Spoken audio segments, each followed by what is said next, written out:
Hey guys, welcome back to my channel. If you are new, thank you so much for tuning in. My name is Courtney. Today is finally here, and that is episode 1 of my DIY Diaries series.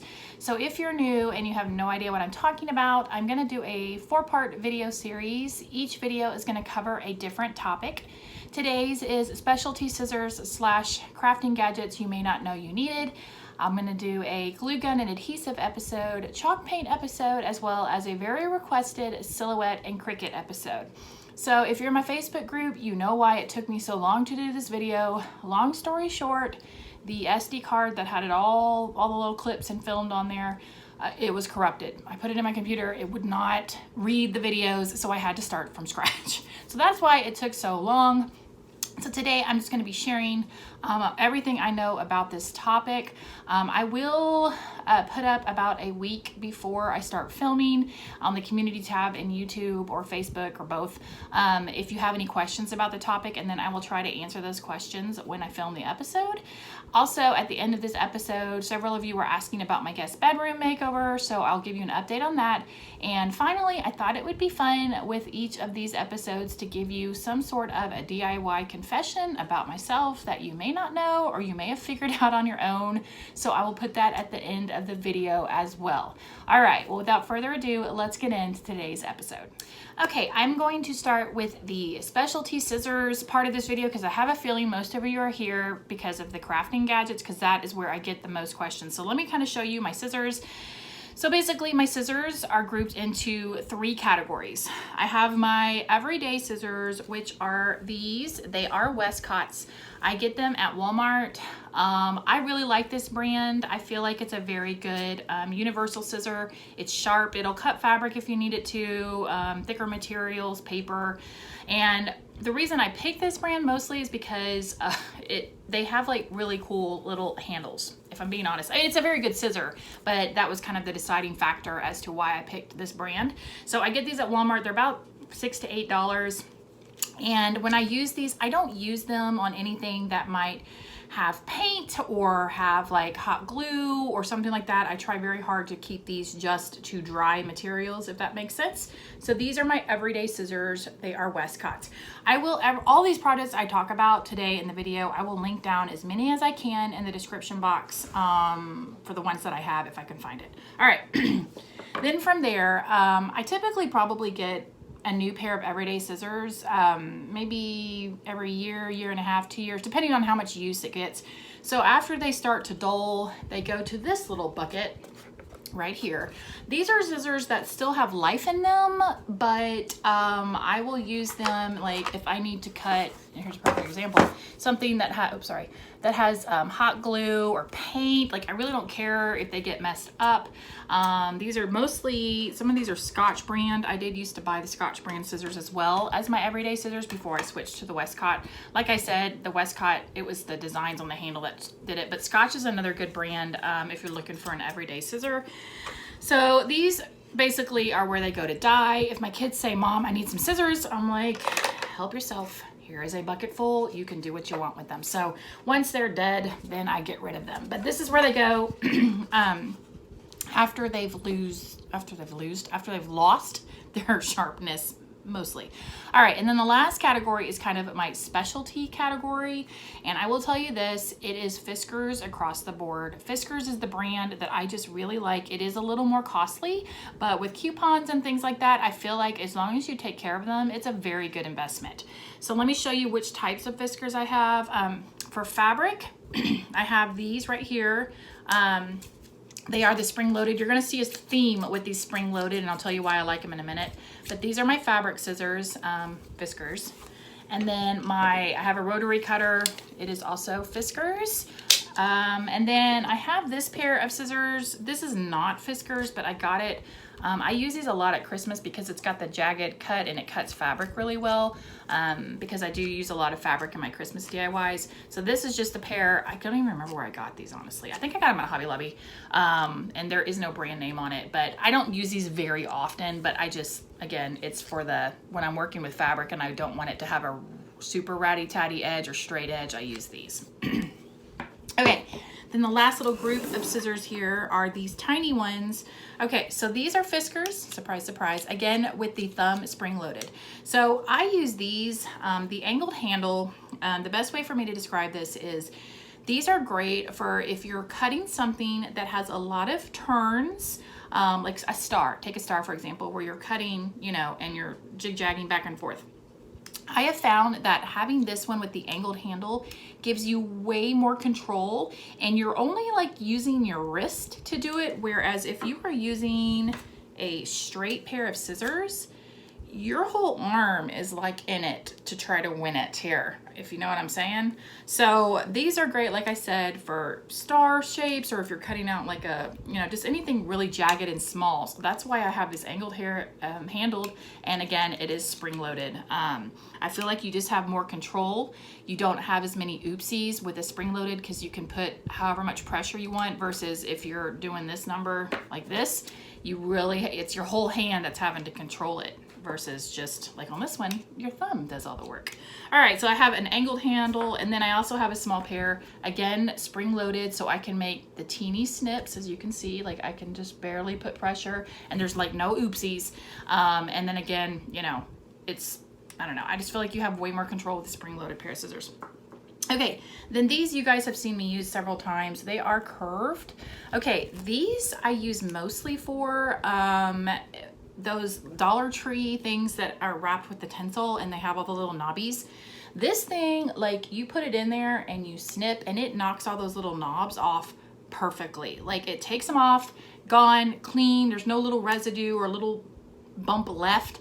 So these are great for that, as well as cutting free-handed circles. I use these a lot when I'm working with felt. If I want to cut felt circles for flowers or petals, if you make felt flowers, these are like a must-have for felt. Any kind of felt work, I feel like these are definitely. So these are Fiskars, and they're just the curved blade. And then of course I have my little birdie scissors. These are just fine-tune little snips, you know, that I use. Nothing really special about them, but you know, I use them every now and then, but they are very, very, very sharp. That's a good thing about these. Okay, the last two cutting type things I have is just a box cutter. This is just a Husky box cutter. You open it up and then push that right here and it goes in. And then the last thing, this thing actually came when I had a silhouette a long time ago. This is great for cutting a straight line paper. I use it when I use my Cricut.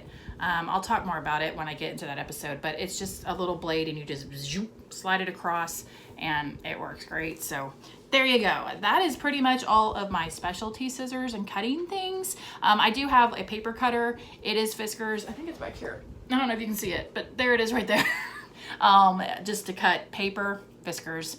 Yeah, so if you have any further questions about these, just leave it down below. I'll try to answer it. And again, I will try to link the specific Fiskars ones I have down in the description box.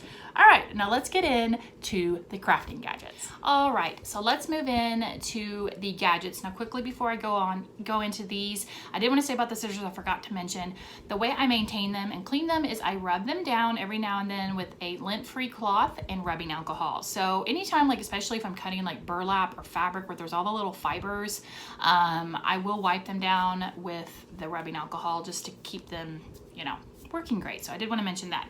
Okay, this the gadgets I've kind of divided again into 3 categories. So these are like tabletop gadgets. A lot of these you guys will see in my videos, and some of them you don't see, but trust me, they are within arm's reach, usually on the table somewhere. Okay, I'm going to start with the very first thing that I get asked the most about when I use it, and that's this little Ladybug tabletop vacuum. Okay, this thing is fantastic. Okay, it will pick up if you sand something, all the little sand dust. Working with the moss rocks when all that green stuff's everywhere. Glitter, it's very easy to dump out. You just push this in, dump it out. Eraser markings. I mean, it's a fantastic little thing to quickly clean off your workspace. And as a little bonus tip, if you have small children, toddlers especially, or even elementary age kids, because my son did this for quite a while. If they're not quite into chores yet, but you want them to start learning to help, get one of these for your kitchen. And when y'all are done eating, they can go suck up all the little crumbs on the table, and they make all kinds of designs and things like that. So there you go. Little bonus tip if you want to get your kids doing chores. So anyway, Love this little thing. Like, it is, I've had this same one for about 3 or 4 years. Like, they last a long time. And they just run on batteries. You do have to replace the batteries, but it's not like often that you have to replace them. So there's that. Okay, the next thing is this little fan, which I kind of failed. I forgot to charge it before this video, but let me show you. This is a tabletop fan. This thing is super powerful, okay? Like a lot of times when I'm doing a video, if you see things kind of flapping in the wind, it's from this little guy. It moves and adjusts, but the best part, wait for it, it rotates. Okay, it rotates. So I love this thing because I'm an impatient painter and I want the paint to dry super fast. So this definitely does that. You just charge it up with a it comes with the USB cable, so you do have to have the little outlet to plug it into, but it's just rechargeable, so you never have to keep putting batteries in it. It will clip if you need it to clip to something, and it sits flat on a tabletop, and again, you can adjust it. I absolutely love this thing. I mean, seriously, it works great. So if you are impatient at letting paint dry, you definitely need one of these. So there's that. Okay, oopsie. All right, then the next thing is this little mini hair dryer. So you're probably like, I've never seen you use that, Courtney. And you're right. I do have this thing for the sole purpose of the glue strings. I just never pull it out because I just don't. Sometimes if I'm like hosting a craft night or whatever, and again, for paint drying or stain drying specifically, when we're trying to speed up our projects, this is very handy. It has two temperatures, low and high. I got it in my FabFitFun box. It's the Sutra Beauty brand. So I'll try to see if I can find one to link it, but it works great. And it's really cute. I think it's kind of marble print. But yeah, so I do have this in my stash. You guys just never see me use it. It's usually off camera that I'm using this. So, okay. Then this is another thing that you don't really see me use on camera. I use this for painting. So like that watermelon jar that I did, typically I don't film or put my videos, I don't show you guys me painting the entire thing most of the time. And so when I stop the filming and I'm trying to finish it up, I'll set items on this, and it just makes painting so easy because I can spin it, especially like mason jars and stuff. I mean, it just works really, really well. As you can see, there's paint all over it. But it's the Copco brand. Yeah, Copco. And it's just a lazy Susan, and it works fantastic. So that is another little gadget that is around.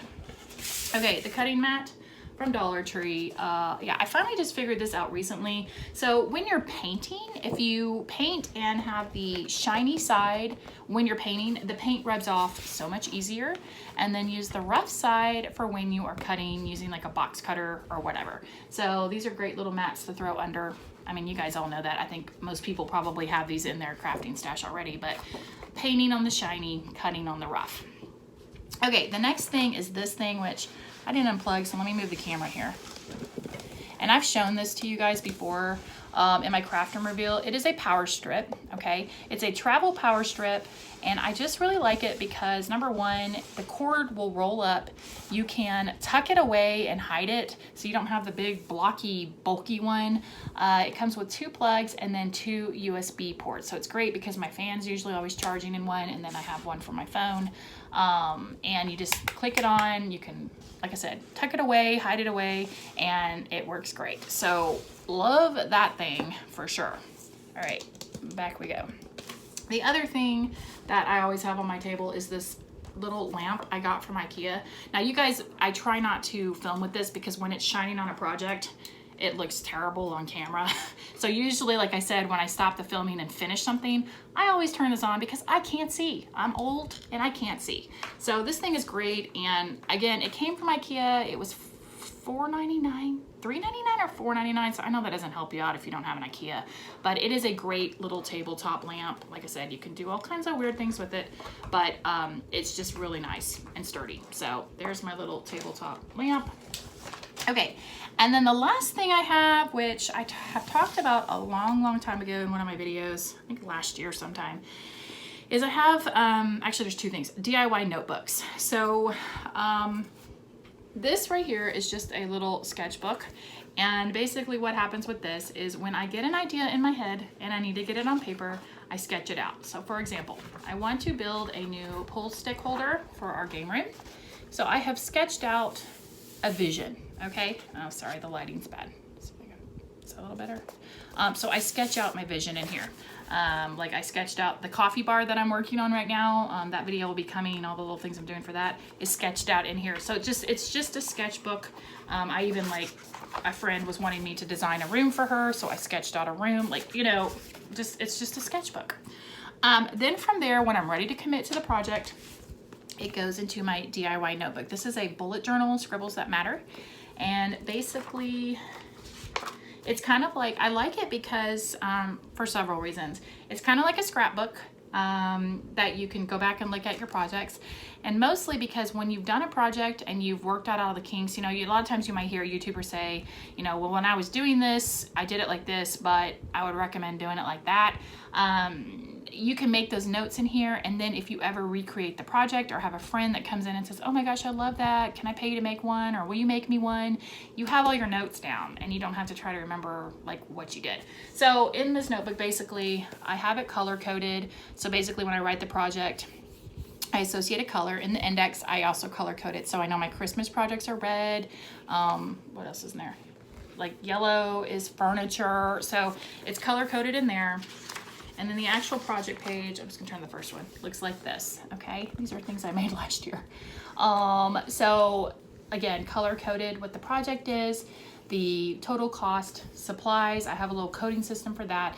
Then once I know what I'm gonna do, I sketch out here, and then when I'm finished, I take a picture of it with my HP Sprocket. It's a little portable printer, and you just do it from your phone. And what I really like is the little paper comes out. It doesn't take ink or anything, and they come out as sticker paper. And then you just plop the final product down there, and there you go. You got yourself a little project.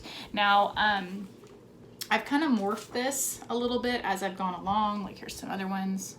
And honestly, I want kind of a bigger version of this. So I've actually gone, I'm gonna show you guys a little bit of this, and kind of designed one, which I'll have more details about this in the next coming months. But it is right now, it's just a work in progress. So, but it's kind of like, this page is kind of the basic, you know, project page here. But there you go. So I love this, but I kind of want a project. The other thing that I do at the end of every DIY year, I guess you could call it, is I use Chatbooks, and I basically just I have an album on my phone of pictures of all the projects I've done, and then I just upload it to a Chatbooks, and then I have like a little kind of scrapbook that way where it's just the pictures of the final projects. So that's another fun thing you can do if you want to. And then the last thing, which really isn't on the table, it is, and I showed you guys in my craft room reveal, so here's a little video footage. It is a light underneath my craft room table. Yeah, that's like what my kids call the dork factor. They're like, why do you have a light under there? Honestly, you'd be surprised how many times you drop little things, and especially since I still have the carpet in here, it just helps finding all those little things that you may drop on the ground. Even if you don't have carpet, like just finding tiny little nails or pins or whatever. So I have a little light underneath my table. So there you go. Okay, so this is all the gadgets, basically kind of tabletop. Now we're gonna move in just to some random little gadgets that I use while crafting. And then I had a lot of questions about power tools, so I will just quickly show you like my workshop, and then tell you kind of, a lot of people were asking like, where do you start? I'll tell you the process I think you should go through and what order as far as buying the tools if you want to go that route. So okay, let's move in to the next little section of this video. Okay, so next category, just some random crafting things that I use. Let me start with the sprocket, since I talked about that just a minute ago. This is all it is. It's just a little portable printer. The pictures come out here. It doesn't use ink. I have mine in this little case here with the charging cable, and then the little packs of photo paper look like this. And that's what I use when I'm putting stuff in my crafting notebook. Oops. So there you go. That's my little sprocket. Okay, the next thing is this tube key, which if you use E6000 and don't have one of these, like seriously, you definitely need to get one. It just helps control it. It gets all the air bubbles out, and so when you're using it, I always had a problem with like extra oozing out after I'd already put some down. This totally takes that away, so it's just a little too key to keep your E6000 in check. All right, the next thing are just glass bowls from Dollar Tree. I use these a lot when I'm working with beads, glitter, or if I need to pour a bunch of paint. I struggle with the Waverly paint coming off of those little plastic pallets, you know, the little ones with the 6 places you can pour paint. But paint comes right off of the glass. So I use these for all kinds of different little sorting things or what have you. A lot of, at Christmas time, I use these a lot. Okay, I also have a light pad. This is the one I have if you do weeding with the Cricut. Can anyone see that's on? I don't know. It does 3 different brightnesses. It's great for tracing or especially like weeding, like I said. So I do have this. I don't use it super often, but I do have it in my stash. And then I have, okay, so this, let me move this away. If you don't have a Cricut, or if there's specific stencils you want to make, Hobby Lobby sells this stencil paper, and it is like a plastic, it's not paper per se, it's actually, let me take some out I've worked with already. It's like a plasticky, last forever type stencil, and honestly, you can basically print off a picture on your printer, set it underneath, use the light pad, is what I usually do when I'm making my own stencil on this, or you don't have to use the light pad, I mean, you can see it through it just fine. Trace it on here with like a Sharpie, and then you can go in and either cut it out with a box cutter, regular scissors, depending on what the stencil is. They do still sell like a little stencil burner next to it, but honestly the stencil burner is pretty much the same thing as a wood burner. So this is something you can use also to cut out your stencil if you want to make sure it's smooth. This is just a wood burner. I use this again a lot at Christmas. I like to do wood ornaments with wood burning and stuff, so that's another tool I have, but like I said, I don't use it very often. Fall and Christmas is when this sucker gets busted out. Okay, and then the last thing I have, which I've only used once, but I really liked it. If you like have Yetis and you want to sandblast, Hobby Lobby actually sells a little mini sandblasting kit, and you can, you put it on there, you put your stencils on whatever it is, on your Yeti, whatever you want it to say, and then it etches onto it. So, because originally I was going to etch, but then I saw this and it worked okay, like it really did. It was my first go around, so I definitely learned a few things, but I definitely think if you don't have a sandblaster and can't afford to do it, that this is good for just occasional projects that you want to sandblast. And it comes with the little abrasive stuff you need. I mean, it's pretty self-explanatory how to use it. It's not very scary. So it's not scary. What am I saying? It's not scary. It's a great little thing to add to your thing. Okay, so that's just kind of some random things. I do have a lot of other things, but they pertain more to other episodes like glue guns and adhesives. You're going to see a little bit more of my gadgets in that episode. Okay, so the last thing I'm going to talk about is power tools.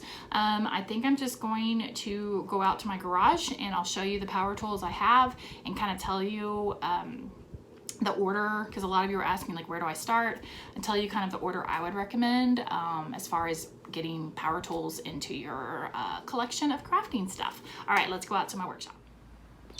Okay, this is where I do all of my woodworking. This is my workshop. I need to clean it because it is covered in sand dust. All right, so let me start. I'm gonna kind of go in order by if you don't really have many power tools, where you should start. So I definitely think if you don't have a drill, start there. Now, we are Craftsman people. All of our tools are Craftsman. There are other brands like DeWalt and Ryobi that are good brands as well. We just have found that the Craftsman for us lasts longer. They have better warranties and customer service, but it's just a personal preference which brand you like. But I would recommend sticking with a brand and don't do a bunch of cross like mixing. Now you will see some of my stuff is cross mixed. The other brand I will buy is Ryobi for little like attachments and things, but not the actual tools. So we have my drills here. an electric, the screwdriver as well, and then I've got the drill. So you definitely want some drill bits. And I'd also recommend getting, which you guys have seen me use on my channel a lot, the Forstner's bit set. These are perfect for making circles. So like I said, this is a Ryobi brand. Like I said, I kind of, sometimes on some of the extra attachment things we will get, if we can't find it in the Craftsman that we want, we'll go Ryobi. That's the other brand we'll do. So there's that. And then of course, sanders. I've got an orbital sander here, a round one here, and then I have this one. Two different kinds of sanders. Definitely, if you do a lot of sanding, would recommend not just having one type of sander. A belt sander is also good if you're working with bigger pieces of wood, in my opinion. But I don't have one of those. So I would say start here, and then a nail gun. So our nail gun is in this box right here. It is, surprise, surprise, a Craftsman. Ours is not cordless. It hooks up to the compressor, and I have to say it's super annoying. I have on my wish list to get a cordless, so I would say if you're gonna get one, just go ahead and do it. Get the cordless. Okay, and then from there, I would say before you start getting into the heavy duty saws, I would go jigsaw. This right here is a jigsaw. You can see the little blade here. You basically use your hand, obviously, to work it, but it will give you great practice. You can cut out all kinds of shapes. It's not super scary to use.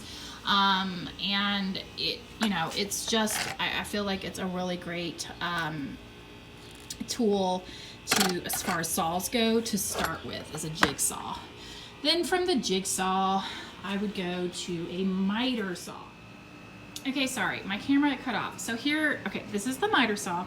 Now, there's usually a guard here if you're wondering, like, isn't there supposed to be a guard? Yes, I took it off because I need to clean my saw really, really good. It's gotten a lot of use lately, and I just need to get it a good cleaning. So I'm gonna be breaking it down and cleaning it. But this was the bigger saw I would start with. I use this saw the most. Even cutting long boards, I'll use this versus my table saw. The table saw, well, I'll talk about that in a minute, but anyway, miter saw, great for angled cuts, straight cuts. You know, it's a really great tool to have. I would definitely say this is the bigger saw that you need to get first. Then from there, pardon the umbrella, we had a bad storm and had to bring everything inside the garage. This is our table saw, okay? Now, basically, if you're not familiar with a table saw, these are good for obviously long pieces of wood. If you're having to make the same cut over and over again, so say you want to cut 8 pieces of wood at 12 inches, you can set your little guard here, and then you just run it. You're not having to, you know what I'm saying. You just can run it across. I know how to use it. I will use it if I absolutely have to, but it just makes me nervous. This is one where I feel like you really need to be kind of comfortable with power tools to have this. That's just my personal opinion. I definitely would not start with this saw. I'd do the miter saw, well, do the jigsaw, and then the miter, and then this. And there you go. And then we do have some other random tools in here. If you already have some of these and are wondering what else, we have a scroll saw, a drill press, and then of course hacksaws. And that's pretty much the majority of our tools in here. So there you go, guys. Thank you so much for watching. I really, really appreciate it. If you have any questions, like I said, just leave them down below and I will do my best to answer those. If you want to hear about my guest room makeover update, stay tuned for that, and the DIY confession after that. Thanks so much for watching, guys. I really appreciate it. Have a great day. Bye. Okay, let me give you a guest room update. So I have this sign right here by the door. This is definitely going to stay where it is. I've had it for a while. Hobby Lobby. I picked up the shelf a while back at Hobby Lobby and got it hung up.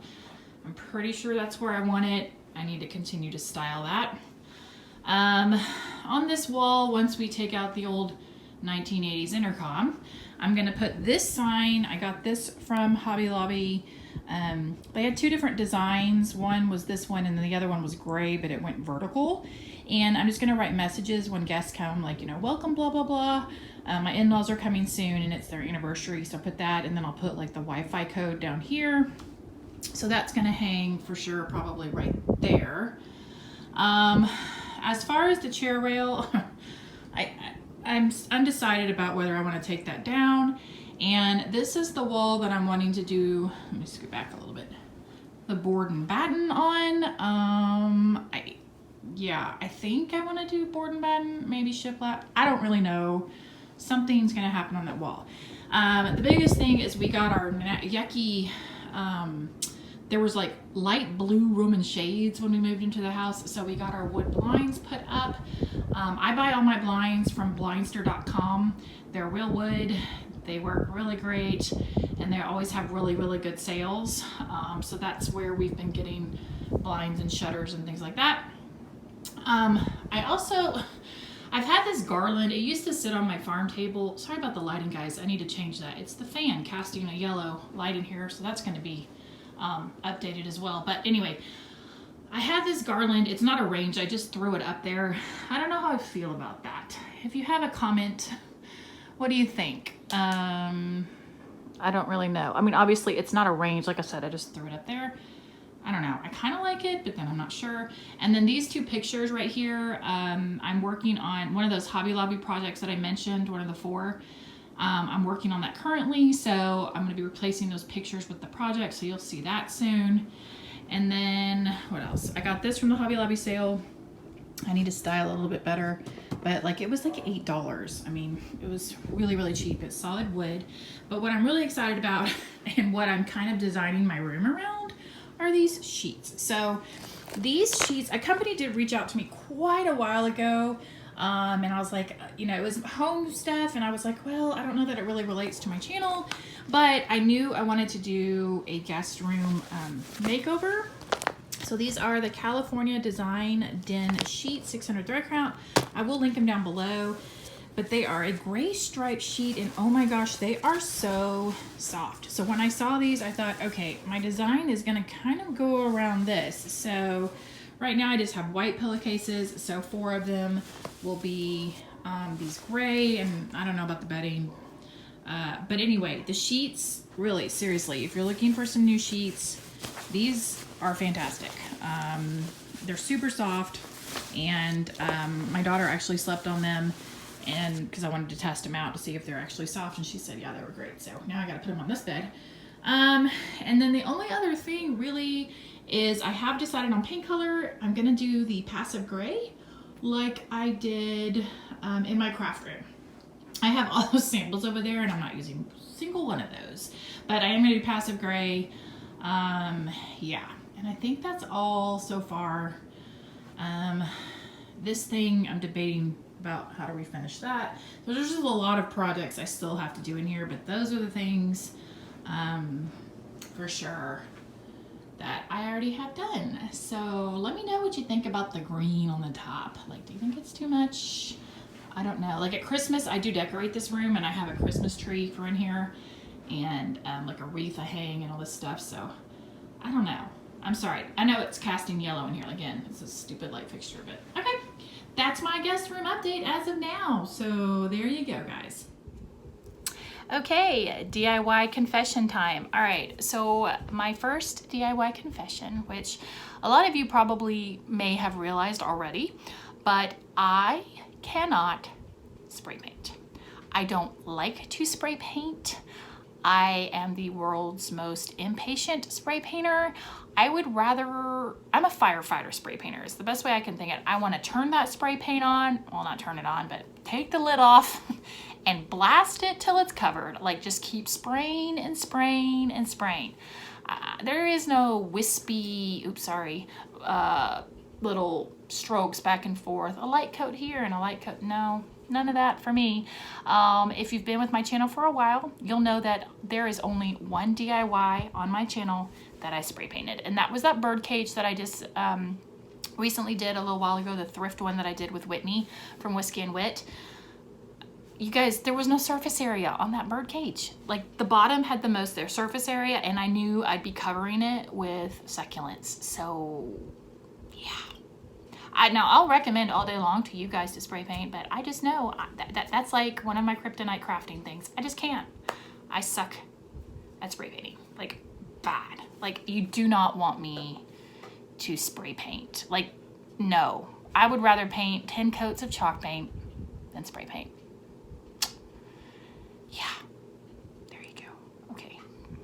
feel a little better now. Although most of you probably have realized, yeah, you don't spray paint. And that's why, because I just don't. I can't. I have no patience for it. So those of you who do spray paint, I'm jealous of you because I just can't.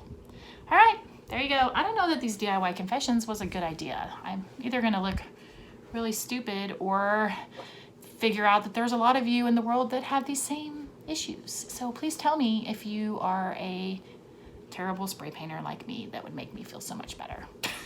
Okay. Well, there you go, guys. Episode 1 in the books. The next episode will be the glue guns and adhesives, so look for that post coming, asking if you have any questions about it. If you have any questions about what I talked about today, feel free to leave them in the comments down below. And yeah, until next time, guys, I will see you in the next video. Bye.